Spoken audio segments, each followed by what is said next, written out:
So, ayun, magandang hapon ulit dito sa Custom Spits Cebu. At the same time dyan, syempre, sa Custom Spits may natin dyan sa San Juan. So, anong meron? Ayan. May inayos lang kami konti. At saka, shoutout sa mga tropa natin.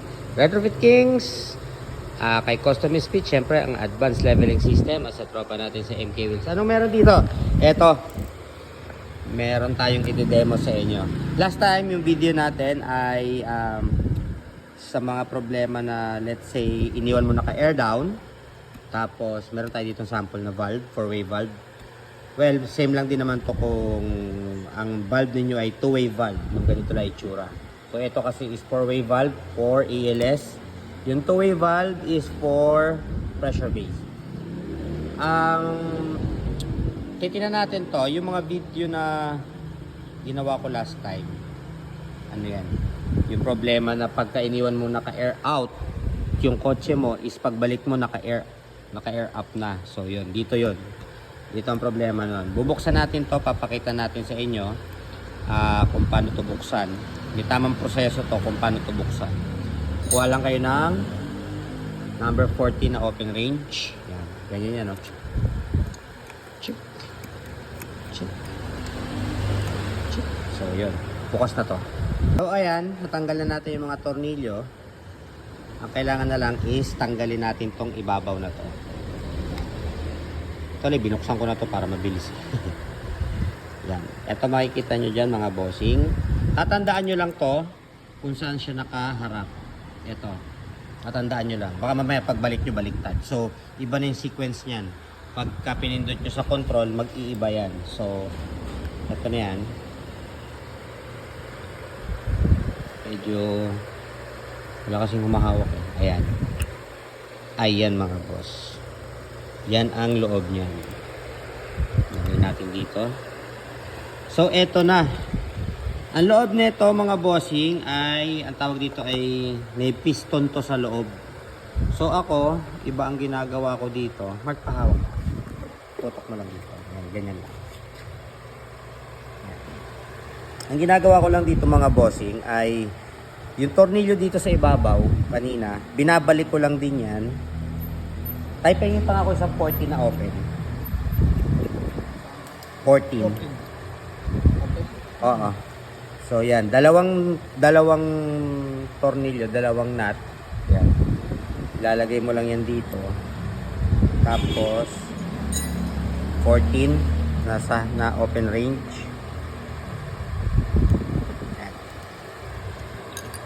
Pag yan nag-lock yan dalawang yan. Okay na.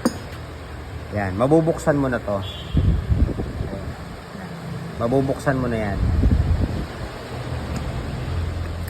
At ayan ang loob ng valve. Yan. May spring yan. Ingatan nyo lang to. Dati kasi maliit yung spring. At saka sa loob may spring yan dati. Yung una namin design. So ngayon, ganyan yan. Ito ang ipapakita ko sa inyo. Yung mga butas na yan, pag yan natatakpan ng dumi, so nagkakaroon ng axis yung hangin pumunta sa airbag. Yan.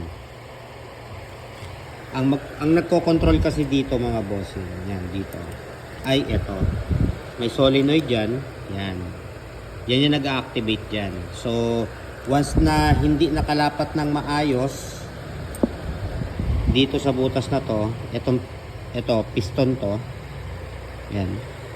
Pag hindi nakalapat ng maayos yan dyan, nagkakaroon ng axis yung hangin pumunta sa airbag. Yan. So yun. Yun yung dahilan kung bakit kapag iniwan natin ang ating unit na naka-air down, pagbalik natin kinabukasan, naka-air up na siya, ibig sabihin minumulto kayo. Okay, joke lang. Yun. Ito lang. Lilinisin nyo lang yan. Hahanginan nyo yan dito or babacuumin ninyo.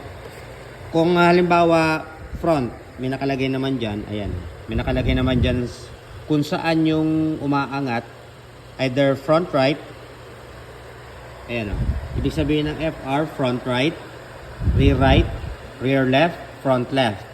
So halimbawa dalawang harap, ito yan.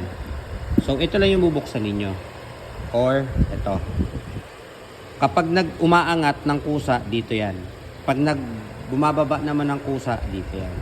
Sa exhaust. May intake kasi yan. At saka exhaust. Ayan. So, ito, sample lang naman to. So, ayun mga bossing. Hanggang dito na lang muna. Kung may mga tanong pa kayo, PM lang kayo sa page. At syempre, sasagutin namin kayo. Shout out, Custom Speed Cebu. And dyan sa atin, sa mga gustong mag-inquire regarding sa AirSUS, PM lang kayo sa Custom Speed Cebu. At dyan sa Custom Speed San Juan, kung may mga tanong kayo regarding sa mga package, upgrade, kung ano mga airbag ang gagamitin, yan. PM lang kayo mga bossing sa page natin dyan sa Custom Speed. At saka huwag nyo kalimutan na i-follow ang ating page, Custom Speed Cebu, and dyan sa Custom Speeds main natin. Dalawa yung logo, magkaiba naman yung logo ng Custom Speeds main at saka ano. Yung logo ng main is green, yung logo ng Cebu is orange. So yun. Bye-bye!